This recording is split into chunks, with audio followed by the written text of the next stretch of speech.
Hello, my name is Miss Cled. I hope you're having a great day. Today we're going to be talking about earthquakes. If anytime you need to pause this video, please do so. So let's begin. So, what are earthquakes and why are they important? Especially when it comes to plate boundaries and finding out about the different layers of the earth, earthquakes are very beneficial. So let's kind of go into what they are and how they help out. So, earthquakes are vibrations of the earth produced by rapid release within the lithosphere or in the rocks. So, basically, it's just seismic energy of rocks rubbing against each other. If you were to take two rocks right now and kind of rub them against each other, you'd feel some sort of vibration. Well, earthquakes are just huge amounts of rocks just either breaking or sliding past each other and releasing all that energy. The focus is right on the fault line where it breaks. And it is in the ground, depending on where the rocks are breaking and such. The epicenter is at the location on the surface directly above the focus. So seismic waves produces two main types of seismic wave bodies and a surface waves.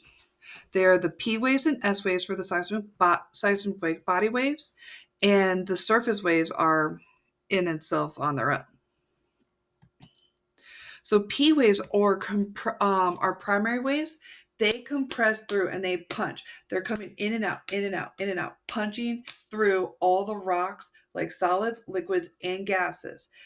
If you guys can see here, this is all the P waves and such. P waves are able to go through all different types.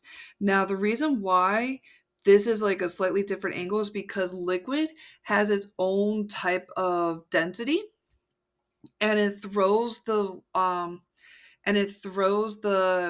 waves off a little bit. So there might be like a shadow zone, like there's going to be a shadow zone where you will not be able to feel anything. However, you can definitely still feel P waves of an earthquake on the other side of the earth. Whereas secondary waves, they're more like a wave inside the earth, and they're called secondary. They're slower, and they can only go through solids. P waves can go through all like solids, liquids, and gas, but secondary waves can only go through solids, and they're slower. P waves are primary. They're the first waves to go out. Secondary waves, they're the second waves to go out, and they're the ones that are like take their time, and such. And then surface waves, they're slower and they only happen right at where the rocks has slipped.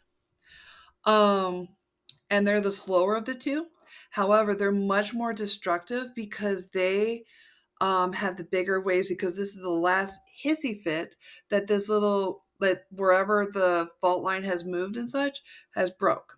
Now I'm going to quickly show you this little clip from San Andreas, just to kind of give it an idea like how surface waves can affect.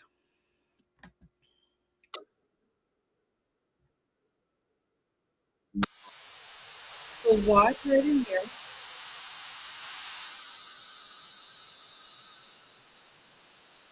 And as you can see, the land kind of going up and down. That's a slight exaggeration of a surface wave, but surface waves literally will go up and down. So literally going up and down um, on the land, and they will move in like this is one we can physically see, like physically see moving the buildings up and down or the land up and down.